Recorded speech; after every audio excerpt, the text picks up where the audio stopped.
Vamos a continuar con el mensaje, hermanos. Hemos estado viendo un maravilloso retrato del Señor Jesucristo en todo el libro de Marcos. Ahí vamos a estar en Marcos capítulo 10 y vamos a continuar ahí en el versículo 35 hasta el fin.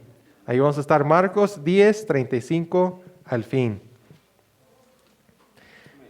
Entonces, durante una visita del Museo de Beethoven en Bonn, una joven estudiante estadounidense quedó fascinada por el piano en el cual Beethoven compuso algunas de sus obras maestras y le preguntó al guardia del museo si le podía dejar tocar unos compases y acompañó su petición con una generosa propina y el guardia accedió. La joven se acercó al piano y tocó el inicio de la sonata Claro de Luna. Al marcharse, le dijo al guardia: supongo que todos los grandes pianistas que vienen aquí quieren tocar en este piano. Pero el guardia lo negó y dijo: Paderewski, el famoso pianista polaco, estuvo aquí hace unos años y dijo que no era digno de tocarlo. Y en esa historia nos recuerda que nosotros siempre tenemos una foto muy grande de lo que somos, ¿verdad? Somos como esa joven estudiante y a veces entramos a ese peligro. Pero es la cruz de Cristo, es el lugar más apropiado para humillarnos en esa maravilla de lo inmerecido, del sacrificio de Cristo y el gran Dios que se humilló para servir y para dar su vida en rescate por muchos. Entonces nosotros podemos regresar a la cruz. Es el mejor lugar donde nos recuerda y nos estar ahí nos lleva a humillarnos más. Entonces hoy vamos a ver 3 maneras en que la cruz te encamina a la humildad para que puedas seguir a Cristo humildemente. Entonces 3 maneras en que la cruz te encamina a la humildad. Vamos a estar viendo eso en el versículo 35 al 52, pero vamos a orar y pedir la dirección de Dios. Padre Santo, te damos gracias porque tu palabra es verdad, porque tú eres un Dios bueno para con nosotros y un Dios bondadoso, que sabemos que en la cruz podemos ver todo lo que significa ser un cristiano, que todo lo que significa ser un seguidor tuyo, todo ahí está, Señor. Este camino que llevan los discípulos con Jesucristo, camino a la cruz, ese es el camino que todos queremos llevar, Señor. Y pedimos que tú nos bendigas, que tú nos ayudas a comprender tu palabra, que todo el mensaje hoy sea para honra y gloria tuya, y tú abres nuestro entendimiento, y que esa parte que nosotros no podemos hacer, que tu Espíritu hace, sea la que obre en cada uno de nosotros. Pedimos esto en el precioso nombre de Jesucristo. Amén. Amén. Entonces vamos a estar aquí en Marcos capítulo 10, comenzando en el 35. Vamos a leer la palabra de Dios, hermanos. Dice: entonces Jacobo y Juan, hijos de Zebedeo, se le acercaron diciendo: Maestro, querríamos que nos hagas lo que pidiéramos. Entonces aquí se acerca Jacobo y Juan. Recuerda que están en el viaje, todavía los discípulos van con Jesucristo y Él les está tomando tiempo para enseñarles qué es ser un discípulo. Y Él tiempo, antes de que Cristo llegara a la cruz en Jerusalén, Él les explica a ellos qué es el propósito, qué es lo que significa ser un discípulo de Cristo. Y Él les va a mostrar en esto que... Bueno, ya les habló de los sufrimientos. Si usted lee los versículos anteriores, el 32, 33 y 34, Él les explica que Él va a sufrir, que va a morir. Y a lo mejor hasta hay un sentimiento en los apóstoles que van a ir allá a sufrir también. Recuerden que cuando Jesucristo se acercó a Judea para ir a ver a Lázaro que había muerto, dice que uno de los apóstoles dijo: vamos nosotros también para que moramos con Él. Era peligroso acercarse a Judea, era peligroso subir a Jerusalén, y además que Cristo estaba diciendo que allí iba a padecer mucho. Entonces los discípulos están siguiendo este camino con Jesús, sabiendo que se están acercando allí al lugar de Jerusalén, a este lugar. Pero vemos que aún así ellos no ven todo esto y están pensando en muchos problemas, muchas cosas que vienen. Y aquí vemos que Jacobo y Juan, que viene siendo Jacobo el mayor, el primero que fue martirizado de los apóstoles, y Juan, el discípulo amado, que escribió el Evangelio, las epístolas y el Apocalipsis. Esos son los 2 discípulos aquí, Jacobo y Juan. Y dice, su padre era Zebedeo. Zebedeo era un exitoso pescador de Galilea, donde recordamos que Jesucristo los llamó, y su madre de estos dos era Salomé, que dice que en la palabra de Dios que estaba ella, su madre, junto a la cruz de Cristo. Ahora es posible, se cree que es posible que la mamá de ellos dos era tía de Jesucristo. Entonces, a lo mejor eso nos ayuda a entender por qué, si lees los otros evangelios, nos dice que ella fue la que pidió al Señor Jesucristo esta petición en la boca de ella, pero obviamente con la intención de ellos. Y vemos que aquí le piden, querríamos que nos hagas lo que te pidiéramos. Aquí vemos que esta intrepidez que ellos tienen de pedir esta petición, no es cualquier petición, es una petición que ellos están con fuerza de queremos que nos hagas esta petición. Y mira cómo responde Jesús. Dice aquí el versículo 36, y les dijo, ¿qué queréis que os haga? ¿Qué queréis, que os haga? Entonces ya Jesucristo quiere que ellos den una explicación más específica, porque ellos todavía no han dicho qué es lo que quieren. Jesucristo les pregunta qué es lo que quieren que les haga. Entonces ya dice el versículo 37, y ellos le dijeron, concédenos que en tu gloria nos sentemos el uno a tu derecha y el otro a tu izquierda. Entonces vemos aquí que aquí está la petición. Y es un contraste tan grande. Acabamos de oír que Jesucristo va a ir a morir, dar su vida, sufrir, ser azotado, ser escupido, mencionó el pasaje anterior. Jesucristo, todo eso acaba de mencionar a sí mismo, todo lo que Él estaba, iba a humillarse hasta la muerte de cruz. Pero mira qué diferencia de los apóstoles. Ellos están pensando que quieren sentarse en la gloria de Dios a la mano derecha y a la mano izquierda.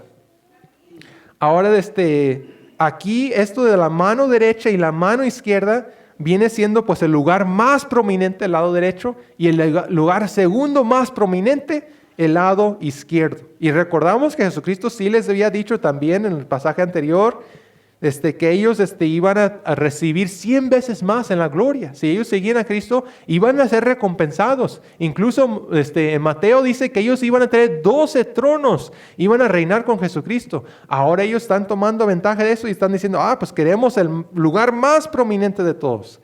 Queremos estar en ese lugar. Y ahora ellos habían tenido mucha prominencia, por decirlo así. Jacobo y Juan eran del grupo íntimo de Jesucristo.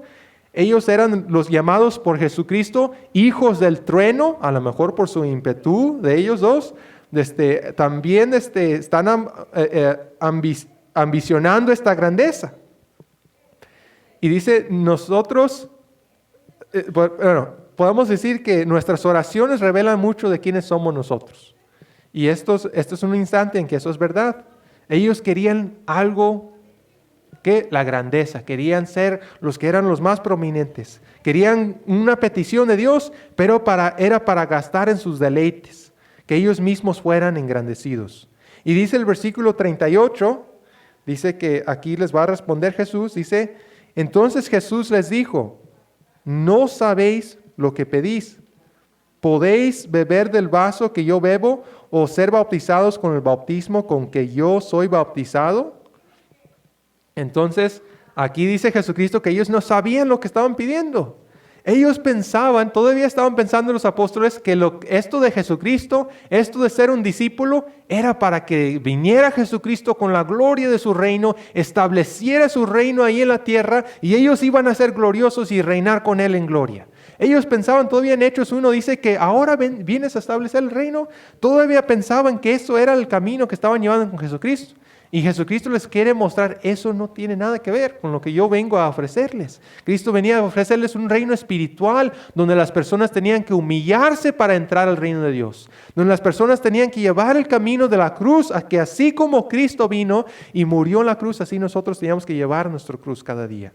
Y Él viene a decirnos que el vaso que Él bebió, ahora ellos a lo mejor cuando escuchaban del vaso, ellos podían pensar en los salmos y en los profetas que seguido hablaban de una copa, un cáliz llena de la ira de Dios contra el pecado, de la indignación de Dios contra el pecador. Y hasta cierto punto Jesucristo va a tomar esa copa de juicio de Dios. Él va a tomar ese juicio que habla del Antiguo Testamento, que iba a venir. Él va a tomar esa copa que nosotros merecíamos. Esta es la copa del sufrimiento. Cuando Pedro trata de detener el arresto de Jesús, recuerden que Jesucristo dice en Juan 18:11, mira lo que Jesucristo dice en cuanto a su copa, que él tenía que tomarlo.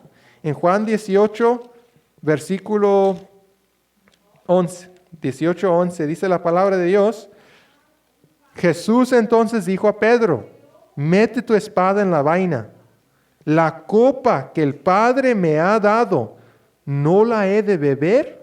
Entonces Jesucristo dice, habla de sus sufrimientos como una copa. También si recordamos en Getsemaní, aquí en Marcos, pero en el 14, 36, también va a hablar de su muerte como una copa de sus sufrimientos. En el 14, 36 dice la palabra de Dios, y decía, Abba Padre, todas las cosas son posibles para ti. Aparte de mí esta copa, mas no lo que yo quiero, sino lo que tú. Entonces vemos que Jesucristo habló de esa copa, de su sufrimiento. Eso es lo que tenía que ver esa copa, el sufrimiento de Jesucristo. Y también dice, Jesucristo les menciona que tenían que ser bautizados, que iban a ser bautizados. Entonces, el bautismo aquí a que se refiere Jesucristo recuerda que significa ser sumergidos. Entonces, en los Salmos se habla mucho de ser sumergidos como en aguas y tempestades y ser sumergidos en calamidades. Todos esos pasajes podían haber entrado a los apóstoles en su mente. En Isaías 43:2 dice que tenían que pasar por las aguas como unas tribulaciones que iban a pasar. Entonces, aquí Jesucristo así está hablando por esas aguas que Él iba a pasar de su sufrimiento, de su muerte. Él está hablando del bautismo de su muerte. De hecho, Jesucristo, en este mismo instante de este camino a Jerusalén, Jesucristo les había mencionado que Él iba a ser bautizado y hablando de sus sufrimientos. Si usted va a Lucas, vayan a Lucas, vean que Jesucristo mismo pone este significado tras de esto. En Lucas 14:36, Lucas 14:36. Dice la palabra de Dios, 12:50, perdón, me equivoqué.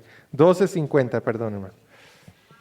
Aquí 12:50 dice, de un bautismo tengo que ser bautizado, y cómo me he angustiado hasta que se cumpla. Entonces Jesucristo tenía un propósito de cumplir esto, y ese es el mismo camino cuando habló eso del camino a Jerusalén. Entonces a lo mejor los apóstoles ya tenían eso en mente, que esto significaba la copa, significaba sufrimiento, que el bautismo era el sufrimiento también y la muerte que Jesucristo iba a pasar. Y Jesucristo les dice que si ellos podían recibir eso, que si podían pasar eso. Y aquí en Marcos 10 dice lo que los discípulos respondieron en el 39. Ellos dijeron, podemos. Y Jesús les dijo, a la verdad, del vaso que yo bebo, beberéis, y del bautismo con que yo soy bautizado, seréis bautizados. Entonces ellos dijeron, podemos, pero obviamente ellos no entendían todo lo que significaba esto. Ellos todavía pensaban que era diferente, todavía estaban haciendo una petición para ser engrandecidos, pero no entendían que lo que venía era sufrimiento. Y Jesús dice que sí van a ser, beberéis, dice Jesucristo, y seréis bautizados. Entonces, en ese sentido, Jesucristo sí contesta esa petición, que podemos, dice, bueno, sí, eso sí los concedo. Pero eso no significa que les voy a conceder lo que pidieron. Eso no se les puede conceder. De que sufran, sí van a sufrir. Pero eso que están pensando ustedes no es lo que Dios tiene para ustedes. Ellos tenían que participar en los sufrimientos de Cristo. Y si recordamos en Hechos capítulo 12:2, habla de Jacobo, ahí muere. Es el primer discípulo que muere de todos los discípulos. Es Jacobo, este Jacobo que pidió esto. Él fue el primero. Él recibió de ese sufrimiento de Cristo.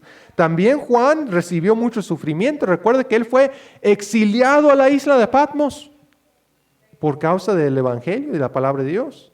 Entonces también él sufrió bastante, también Juan, ellos participaron de los sufrimientos de Cristo.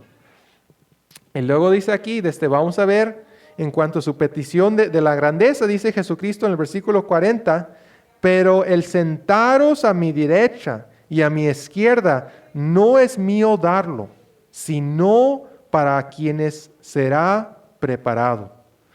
Entonces aquí dice, no es mío darlo. No es porque Jesucristo no tuviera la autoridad. Jesucristo dijo en Mateo 28, toda potestad me es dada en el cielo y en la tierra.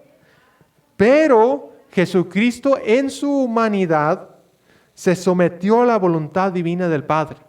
Y esto no quiere decir que era menos que el Padre, que era más pequeño. No. Es igual, una esposa que se somete al esposo no significa que la esposa es menos que el esposo. En valor es igual. Pero Jesucristo en su humanidad, en su vida terrenal, Él se sometió al Padre y dejó todo en manos del Padre. Y por eso el Padre solo tenía para hablar de esto. No debemos de pensar algo raro de ese texto. Pero sí vemos que todo está en manos del Padre. Y ahora dice ahí, sino a aquellos para quienes está preparado. Esto está diciendo que no es algo que ellos pueden hacer, decidir o no decidir. Es algo que dice, mira, el tiempo pasado ya se decidió, dice allí, para quienes está preparado. Ya está preparado para los que Dios quiere que sean y la forma que Dios va a escoger. Nosotros no nos toca cambiar quién va a ser grande, quién va a ser pequeño. En el reino de Dios, algunos que pensábamos que iban a ser grandes van a ser muy pequeñitos. Y algunos que eran pequeños van a ser grandes. Es que nosotros no nos queda a manejar y manipular eso. Nosotros no nos queda eso. Nosotros nos queda simplemente servir y dejar eso en manos del Padre. Entonces, eso es lo que les está diciendo aquí. Y dice en el 41, cuando lo oyeron los 10, comenzaron a enojarse contra Jacobo y contra Juan. Entonces, aquí están todos los 10. No era que los demás discípulos no eran tan ambiciosos, no, eran iguales. Recuerda que en el 9:35 todos estaban argumentando quién iba a ser el mayor, todos. Ellos también sintieron el mismo golpe de aquí, de que estos querían ser los primeros y fueron heridos sus orgullos, y dice que se indignaron y se enojaron contra Jacobo y contra Juan. Entonces ellos se enojaron. Vemos, obviamente no se hubieran enojado si ellos tampoco tenían algo en su corazón de orgullo, pero ellos también se enojaron contra Jacobo y Juan. Y en todo eso vemos que la cruz no nos llama a la grandeza. La cruz no nos llama a la grandeza, nos aleja de la grandeza. Ahora vamos a ver que la cruz te encamina al amor, al servicio, al amor. Vamos a verlo en el versículo 42. Dice, mas Jesús, llamándolos, les dijo, ¿sabéis que los que son tenidos por gobernantes de las naciones se enseñorean de ellas, y sus grandes ejercen sobre ellos potestad? Entonces dice Jesucristo que ustedes saben. Ellos sabían que los gobernantes del mundo, que la gente de aquel entonces, recuerdan los herodianos, toda esa dinastía de Herodia, eran de los peores. Y también los gobernantes de Roma eran igual. Y están diciendo, ustedes saben que así son ellos, que así se maneja el mundo. Dice, mas Dios llamándoles les dijo, y les empezó a decir esto. Entonces Jesucristo no se agitó contra ellos, aunque estaban demostrando que tenían orgullo, querían ser grandes. Jesucristo tiene paciencia para con ellos. Jesucristo los llama y les empieza a platicar y a ayudar a enseñar sobre cómo no buscar la grandeza mundana, el dominio y la ambición. Y dice que los que son tenidos por gobernantes, esos son los gobernantes puestos en liderazgo, todo ese tipo de cosas, o los que tienen una ambición de llegar a algún puesto de liderazgo o grandeza, dice, se enseñorean de ellas. Eso significa que esos gobernantes era por subyugar o dominar sobre las personas. Era una autocracia donde un gobernante tenía la autoridad suprema, un individuo era sobre todos y ejercía su voluntad sobre los demás. Enseñoreaba sobre las personas, ejercía por la fuerza a las personas. Y eso no es lo que Dios quiere para nosotros. Dice, sus gobernantes ejercen sobre ellos potestad. Esta palabra potestad significa podían dominar. Ellos veían como la gente grande era la gente que podía dominar o conquistar a los demás. Esa es la forma que los que conquistaban. Y no era lo correcto. Y por eso Jesucristo responde en el 43. Dice la palabra de Dios, pero no será así entre vosotros, sino el que quiera hacerse grande entre vosotros será vuestro servidor. Entonces, aquí dice, no será así entre vosotros. En la iglesia no hay ningún lugar para ese tipo de actitud de dominar sobre otros. Dice, el que quiere hacerse grande, es decir, el que quiere ser algo ante los ojos de Dios, el que quiere ser algo, debe ser el siervo y actuar como Cristo. Como aquí Marcos que nos habla de Cristo como un siervo. Dice, debe ser el servidor. Ahí es la palabra diáconos. Diácono, donde tenemos la palabra diácono nosotros. Diácono significa alguien que sirva a los demás. Y aunque nosotros sí ahora tenemos como un puesto en la iglesia, es el diácono. Pero en realidad la palabra diácono en la Biblia se usaba para todos los creyentes. Todos los creyentes tenían que ser siervos. Todos tenían que servir. En ese sentido. Y la idea aquí es que nosotros no nos debemos enfocar en la grandeza, la ambición, llegar a tener algo, dominar. Debemos enfocarnos en servir, no en la grandeza, en servir, no en buscar ser el que dirige a los demás, sino el que sirve a los demás, el que sirve a todos. No se trata de grandeza de números de seguidores y el impacto que yo he tenido y los puestos de dignidad. No se trata de eso, se trata de servir a otros. Ahí nos tenemos que enfocar, servir a otros. Dice el 44, y el que de vosotros quiere ser el primero, será siervo de todos. El que quiera ser el primero, el que quiere ser prominente, el que quiere ser algo ahí, dice, ahora desde esa palabra primero, se dice de los 12 apóstoles que Pedro era el primordial de entre ellos, que era el más prominente. También podemos decir que ellos estaban discutiendo quién iba a ser más prominente. Pero Jesús se los volcó todo al revés al decir, será siervo de todos. Que eso era lo importante, ser siervo de todos. Aquí ahora sí no es la misma palabra que el versículo 43. Allá era diácono, servicio. Aquí es la palabra esclavo, siervo.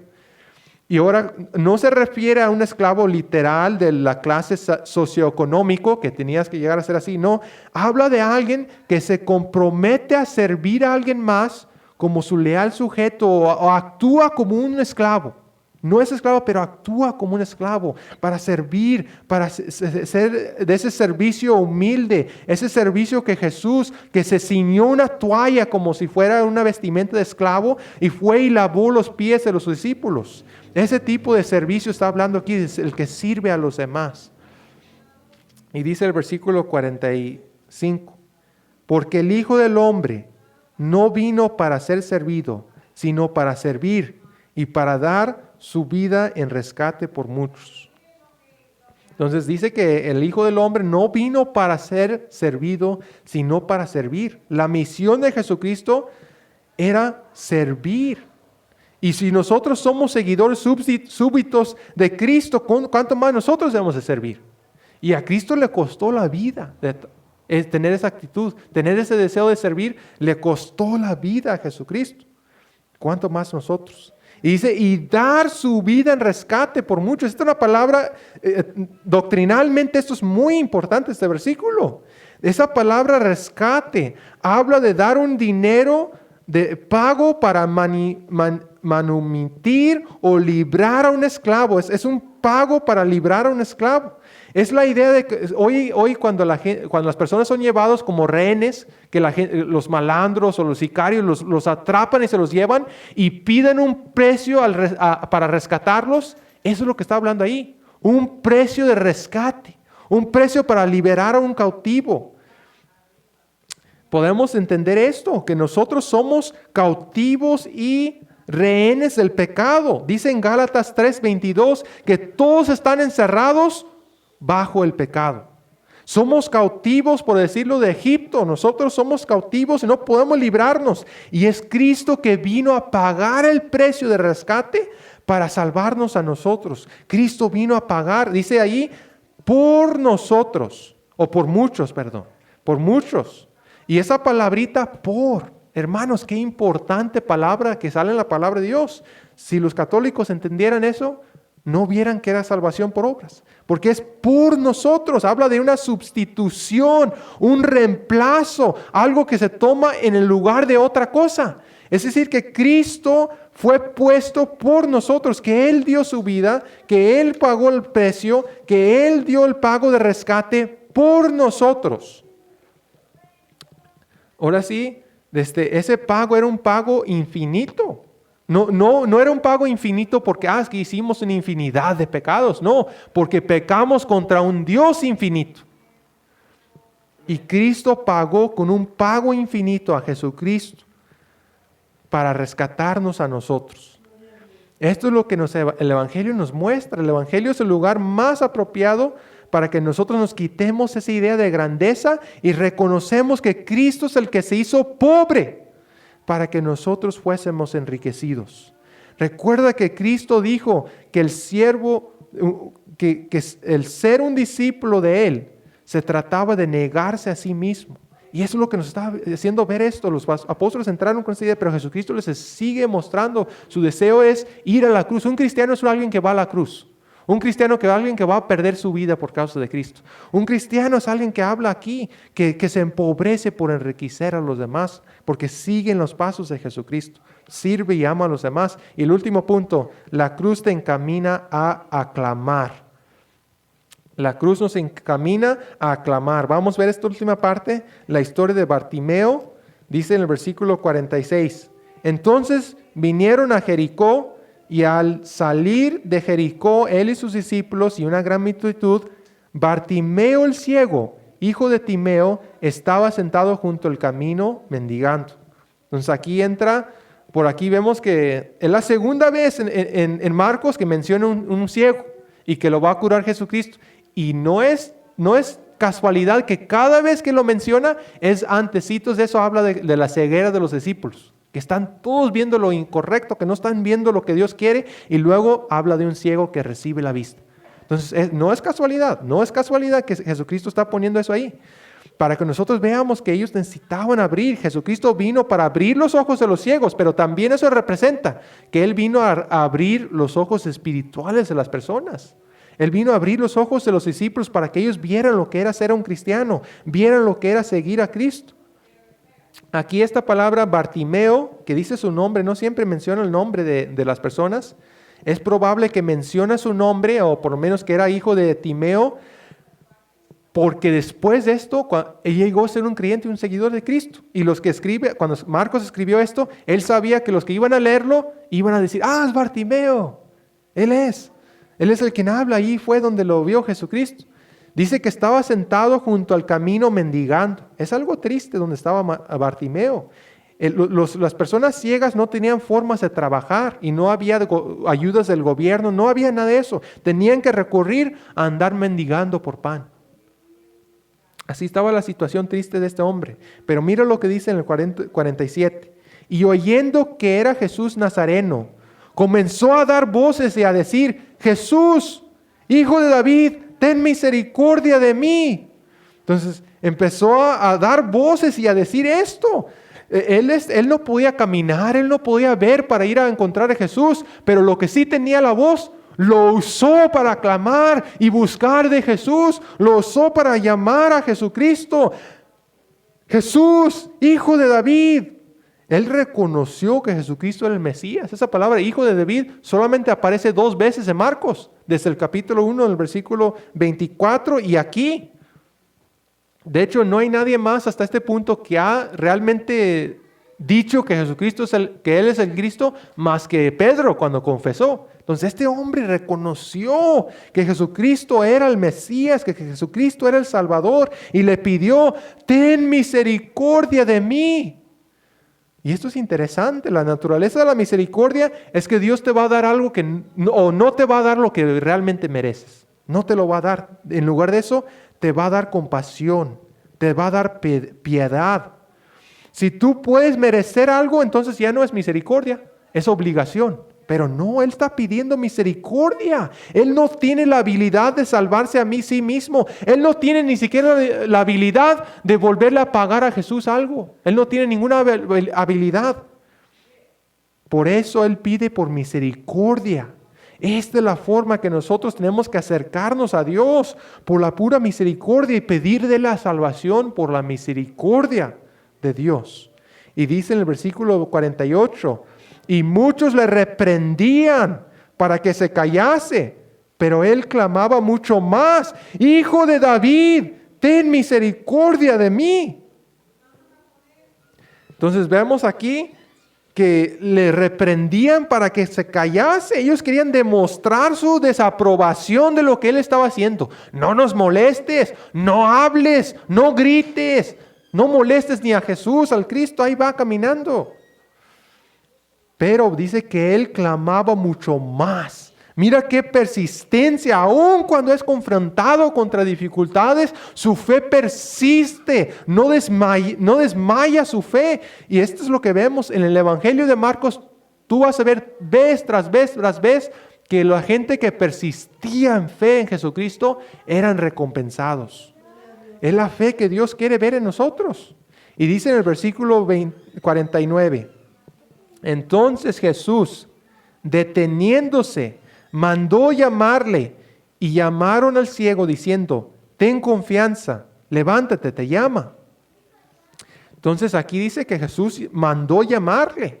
Hasta cierto punto podemos decir que más que una historia de curación, esta es una historia de un llamamiento, que Cristo llamó a este hombre, él respondió y siguió a Jesucristo. Cristo lo llamó y luego dice ahí: ten confianza, levántate, te llama. Esa palabra ten confianza aparece 7 veces en los evangelios, y todos menos uno fueron dichos por el Señor Jesucristo, y este es el uno que no fue dicho por él. ¿Pero por qué fue dicho? Porque Jesucristo lo llamaba. Es decir, que cada vez que aparece esa palabra era porque Cristo había hecho algo. Cristo, es el favor de Cristo para con nosotros que nos hace tener confianza. Es lo que Dios ha hecho, es Jesucristo que nos hace tener confianza en nosotros. Dice: ten confianza, levántate, te llama. Y dice el versículo 50, él entonces, arrojando su capa, se levantó y vino a Jesús. Dice que él, desde que arrojando su capa ahí, eso demuestra que él se levantó con entusiasmo. Él respondió a Jesucristo, se levantó y vino a él con solicitud. Y dice el versículo 51, ya lo estoy cambiando. Respondió Jesús y le dijo: ¿qué quieres que te haga? Y el ciego le dijo: Maestro, que recobre la vista. ¿Qué quieres que te haga? Él abre la oportunidad de la petición de este hombre. Y es lo mismo que Jesucristo le dijo a los discípulos en lo que acabamos de leer. Las mismas palabras. ¿Qué quieres que te haga? Pero los discípulos no recibieron nada. Los discípulos dijeron: Jesucristo, no es para ustedes eso.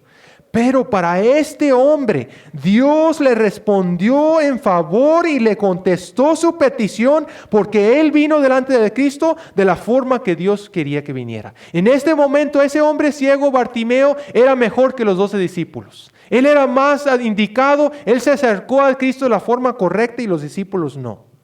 Y él se acercó a Jesucristo de esta forma. Dice allí: Maestro. Todavía no solamente es la palabra rabí, es la palabra raboni que dijo María Magdalena cuando vio al Jesucristo resucitado y reconoció que era Jesucristo.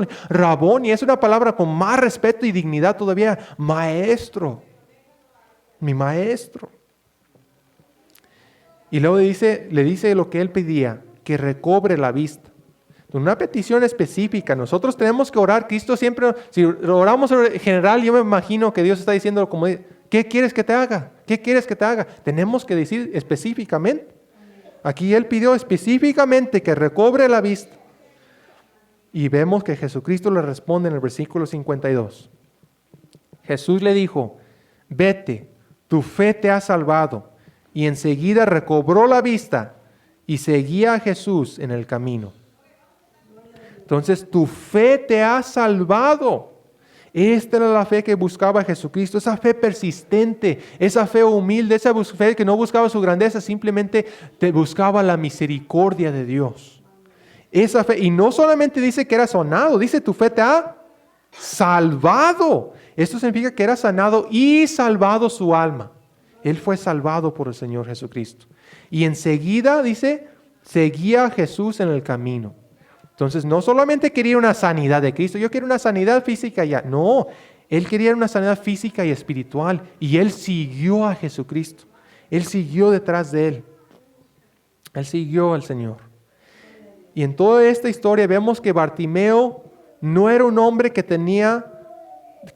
no tenía la confianza de hablar con convicción en su corazón lo que él tenía que hablar. Eso no es la humildad. Tú tienes que hablar a veces. Tú tienes que afrontarte, pero muchas veces vemos en la gente como personas que tienen discapacidades y especialmente tal vez personas que pierden la facultad de ver. Que en ellos ya no existe esa cosa de que quieren hacer algo grande, que no, ellos como que tienen el hecho humilde de su condición es simplemente la realidad de quienes son.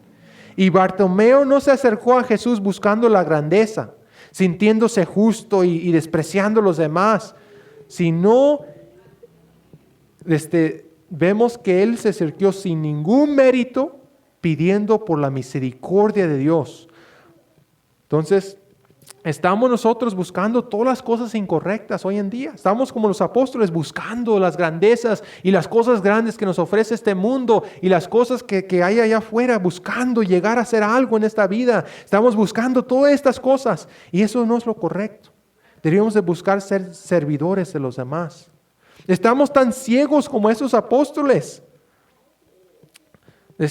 Si solo pudiéramos quitar esas escamas de nuestros ojos y mirar claramente como Bartimeo, si pudiéramos ver realmente lo que tiene valor en esta vida, tener esa fe, esa fe que detuvo a Jesucristo en su camino y hizo que volteara y viera a este hombre.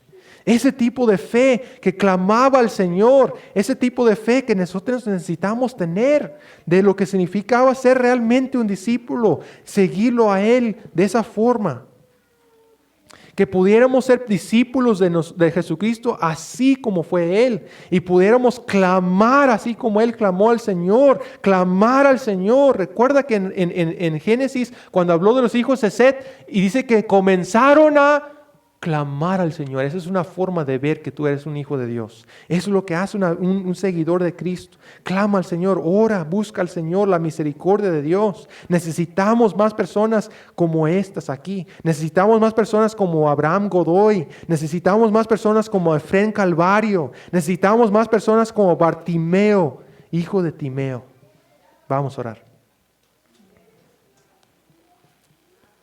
Padre Santo, Señor, ayúdanos a ver, Señor, lo que significa ser un discípulo tuyo. Tú enseñaste a los discípulos, iban contigo y tú les enseñaste lo que significaba ser un cristiano, lo que significaba ser un discípulo tuyo. No era lo que ellos pensaban. Ellos no sabían ni lo que pedían y no recibían, Señor, tampoco. Y tú les mostraste la forma correcta, Señor, que el Hijo del Hombre no vino para ser servido, sino para servir y dar su vida en rescate por muchos. Y luego vemos ese gran ejemplo de uno que buscó de ti, humildemente buscando tu misericordia, Señor. Y Él encontró, Señor, que tú respondiste. Queremos entrar de esa forma, Señor, a ser tus discípulos. Queremos ser de esas personas, Señor, de esos discípulos, que hay algo en ellos, Señor, algo precioso.